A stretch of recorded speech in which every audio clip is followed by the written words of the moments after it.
super excited right now because this is the first photography session in Japan. Okay, wait, I'm in Japan? Yes, that's right. My mum is actually Japanese, and so I've come here as a child quite a few times already. However, well, I don't really remember because I was so small. I think we all have that just our memory didn't seem to exist when we were small, but I sometimes do feel like my lack of memory is so severe. I see pictures of my 10-year-old self in Japan and I have absolutely no memory of that moment. Anyway, with my brother and sister born, we ended up going less and less because with the growing family, the trip got harder to afford. And then in 2016, when I was 16, my parents sent me here alone for the first time, which also was the last time that I was here, and by the way, it was that trip that began this YouTube channel. Since then, I've been wanting to come back urgently because, well, I was 16. I don't know how you were at that age, or maybe you are that age right now, but looking back at the trip, I feel like I didn't appreciate it enough. And also, my interests were so different. Can you believe I wasn't even into photography at that time? And so, looking back at the trip, I feel like I wasn't mature enough for it. And so, at around 2020, 2021, I felt the urge to return. However, Japan had its borders closed. Until October last year. Japan finally reopened borders. In Japan, the borders will be officially open to Japan has now fully reopened to tourists. A couple weeks prior, Japan had already announced that they're going to open the borders, and so my girlfriend and I instantly got to work because we had been planning this trip for quite a while already, and we're basically just waiting for the day that they opened the borders, and that day had finally come. Considering both of our schedules, we decided to go in spring on the 1st of March and stay until the end of May. So I must acknowledge here that I'm super lucky to have a place to stay here in Japan. We are staying at my grandmother's place, and that is the reason why we can stay for so long. And so at the time of recording this here, we've been here for 3 weeks and I've been shooting quite a lot already and really look forward to sharing that with you. And so far, only once did I go out for some time with the GoPro strapped on my head to make a classic behind-the-scenes style video, and that is this one right here.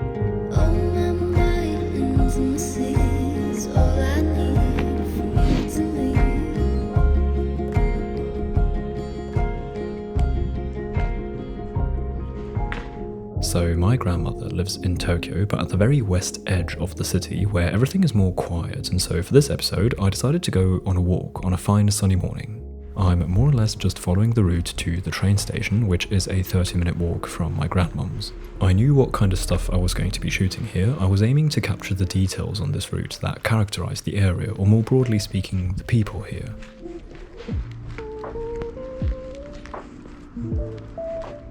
Something you'll notice quickly is how much the people here appreciate plants and add a bunch of plants to mix in some nature to the otherwise so unnatural city. In that sense, I wanted to photograph these leaves here because I love how they almost seem evasive as they crawl onto the box. The photograph is okay, not really anything good though. The lighting is a bit boring and the framing and composition aren't that interesting either. Another thing that is quickly noticed in Japan, and a popular theme you've probably heard of before, are the incredible amount of vending machines here. You'll find them everywhere and anywhere, and so they are naturally a subject of photography, especially for foreigners.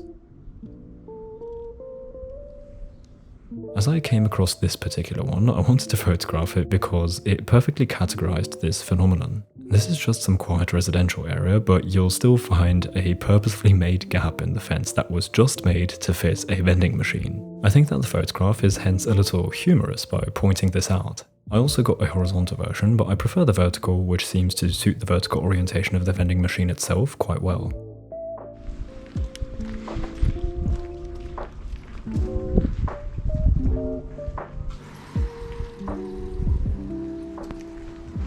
This is a great example of what I mean by photographing details that characterize the place and the people.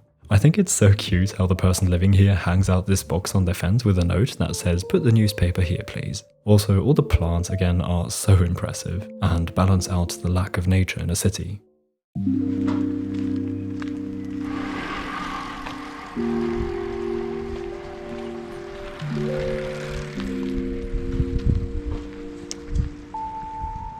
Would you look at all these pots? I'm thinking of making a whole series on this flower pot culture here in Japan because it's so cute and in my opinion upgrades the city in such a pleasant way.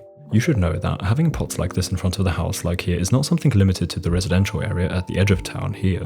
Even in the middle of Tokyo, you'll see this everywhere. Here too, I got a horizontal version in addition, but again, I think the vertical shot works better.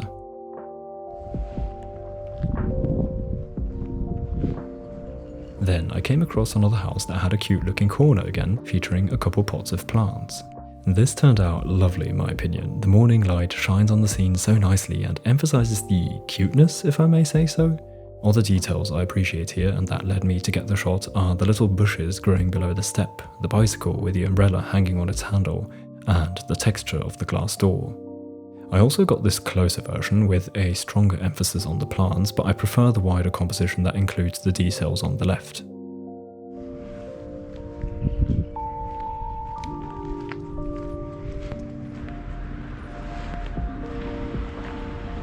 Here's a pretty wide and straight shot of another scene featuring vending machines. I like the busyness of the shot and the shade slicing through the middle, but at the same time it's a bit messy, thus kind of lacks direction.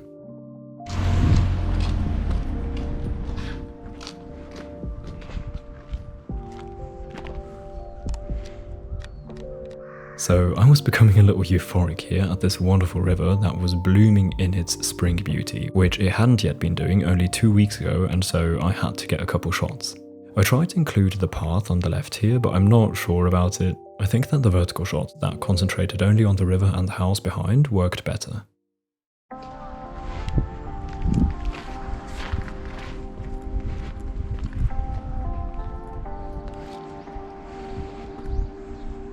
Then I got a simple shot down the river from the bridge, which is fine, but also kind of just fine. There's nothing that strikes me here, so I think we could call this a skippable shot. Oh, those flowers! They weren't blooming like this a week ago. So beautiful.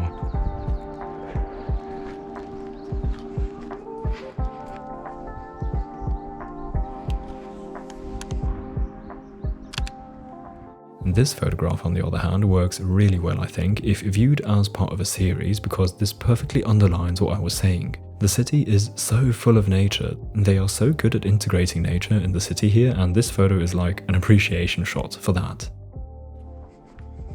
Then I just kept shooting here simply because it was so pretty and I wanted to capture that. I'm so happy to be shooting digital right now. Just shooting away like a madman. Like, no pressure about the cost of these shots.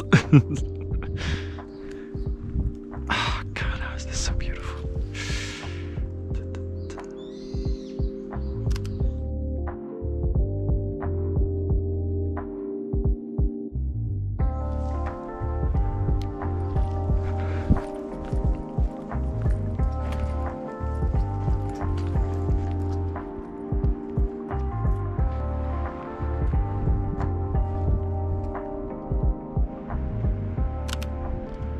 This shot I like a lot. It points another bit of character that I've been observing here, which is a mixture of pragmatism and aesthetic pleasure. While everybody seems to keep things looking pretty, they don't shy away from leaving stuff around somewhat randomly for the sake of practicality. The thing here is though that the colour of the hose fits the scene so well that it doesn't feel at all obtrusive, and I thought it was interesting, so I got the shot. On a side note, I kind of like the coincidental V shape of the composition. It just makes it more intriguing.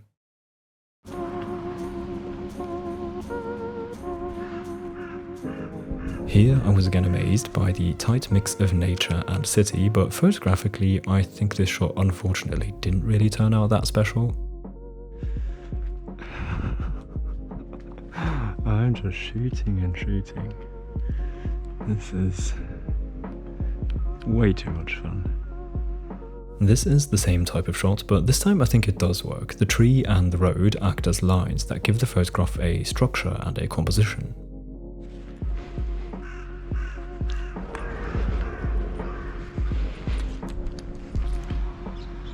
This shot is an appreciation shot for those flowers hanging over the fence. However, I'm afraid it didn't really work out. At least I think the photo is somewhat boring because there's nothing in it apart from the flowers.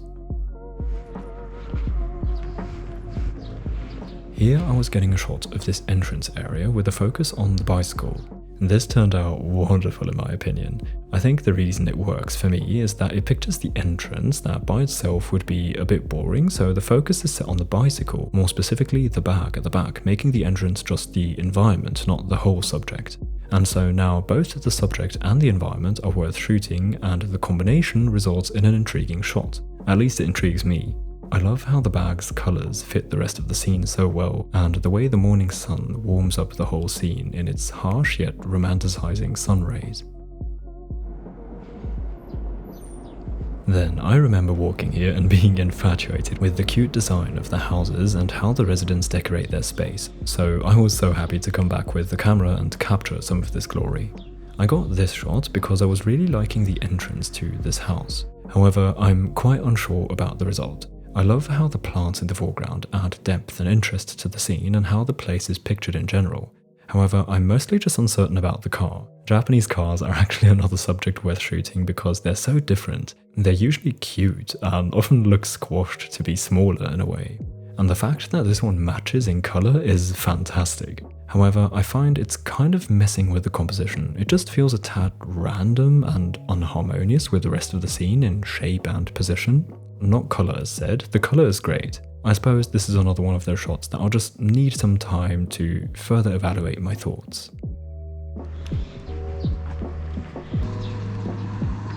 Here again, I'm just trying to capture the flower and plants culture here.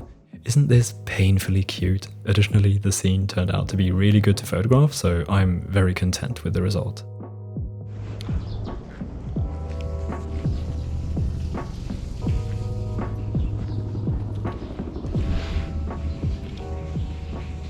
This one also turned out pretty cool in my opinion. The way the sunlight just highlights a couple parts of the scene and the shade blacks out the rest works really well for the composition here.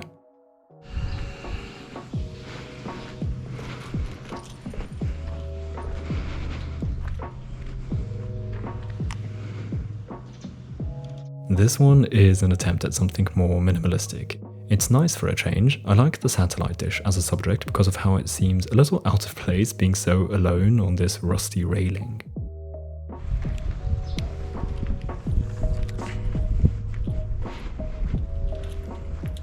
Then here I wanted to get another shot highlighting the things the people here like to just have lying around in front of their house.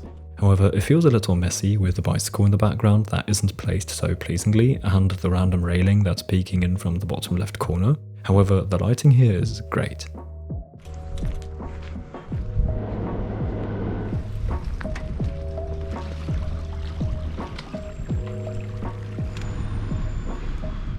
So while waiting for another train to cross the bridge, my attention was caught by this bicycle that an elderly person who was just like me photographing the area left there for a moment. I quickly snapped a shot and got this. It's alright, I feel like it's a nice addition to a series, but maybe not interesting enough to be a standalone shot. Here's another shot that I got while actually still waiting for the train. I love how this river just has these big koi fish casually swimming around. And here is yet another shot simply to pass the time while waiting, hence it's not really that good.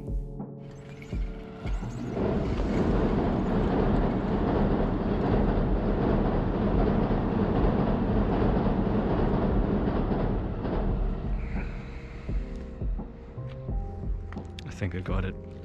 I really like this one. It reminds me of a scene you'd see Hayao Miyazaki include in one of his films. I think, however, the lighting and sky can still be improved on by coming later in the day, maybe at sunset, so I'll try to come back here at some time.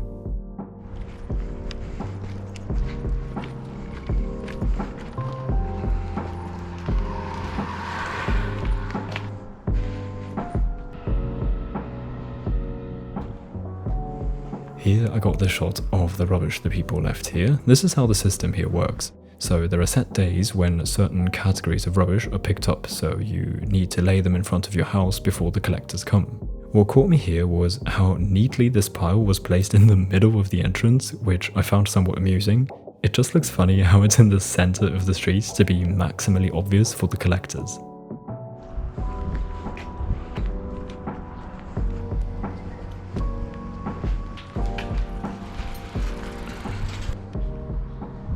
here I'm just getting some more detail shots of the houses and their plants. I also got this second angle here to include the advertising because I found this random ad quite funny. The way it's sneakily placed hiding in between the leaves in the middle of this residential area.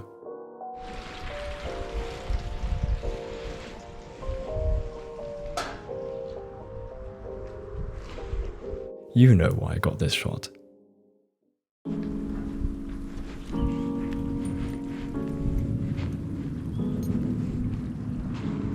Something else I'm trying to shoot a lot are the small gaps in between the houses here.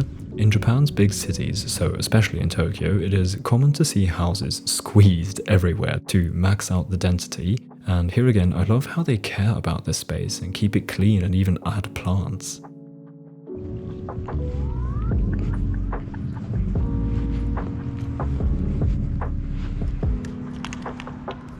So I came by this random scene and I love how this simple composition works so well with the red bicycle. This is such a good example of how simplicity often just works the best in photography.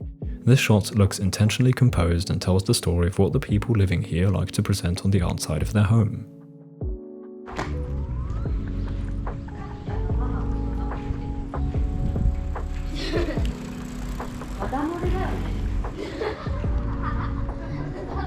I got this quick shot of the mum and her child riding their bike. I love the moment of turning around the corner that I was able to capture here. It adds some more life to many of these shots that I'm getting that are mostly just of homes.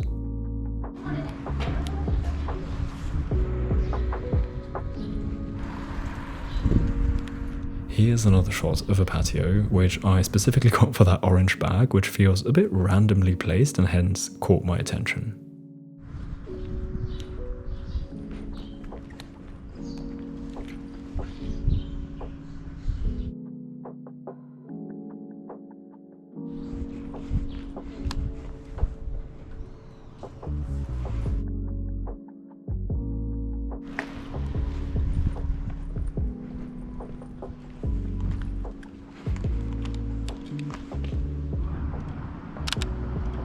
Oh, so here's another theme that I've been shooting a lot in Japan. I'll talk more about it in a different video, but to put it very shortly, Tokyo has a lot of tiles, and I was fond of this particular scene with the plants and the rounded window.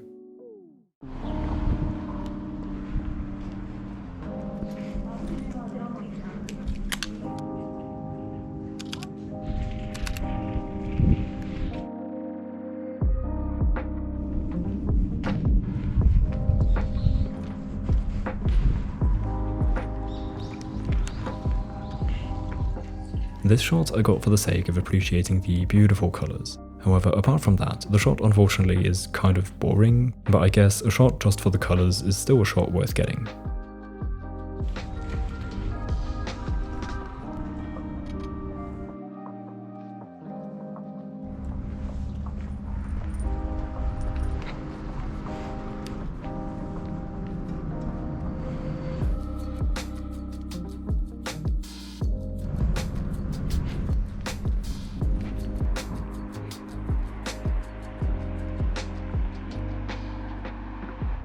I'll just say more tiles for now. I want to keep this topic for another video.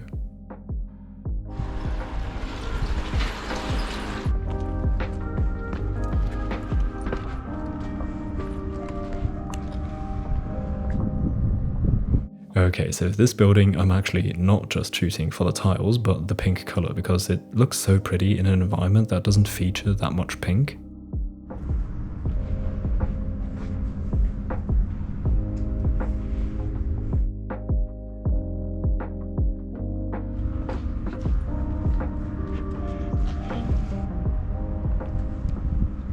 I really like this somewhat abstract shot of the pink building in which I'm trying to fully focus on the shapes and the color contrast, not the subject itself.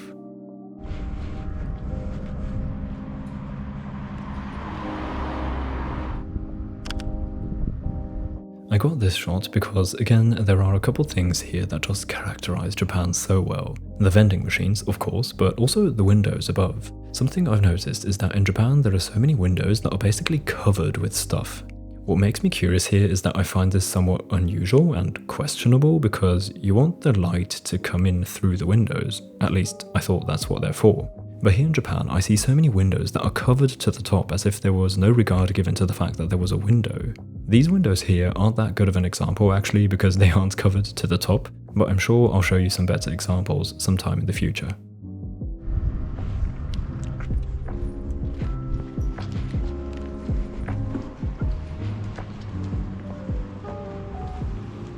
I love the framing here, so I got this shot and I'm really liking it.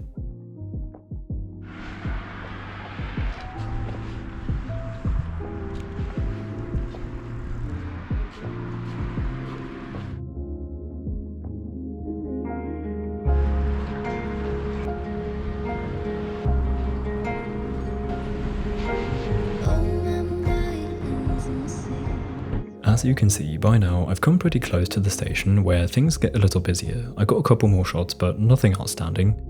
I arrived at the station where I went to a big camera shop to drop off my first roll of film from Japan, which is a story for another day, however. Anyway, that was the end of this first photo walk. I really hope you enjoyed coming along and that I could give you an impression of what this place is like. And that's it for this week. I look forward to show you around more soon. Before I say goodbye, I'd like to say thank you to the lovely Patreon community that is supporting me and this channel. Thank you so much. If you're interested in Lightroom presets, extra videos, or physical postcards, you can check out my page via the link in the description. Oh, and I also sell prints, by the way, also link in the description. Okay, enough self-promo. I hope to see you again soon. Until then, goodbye.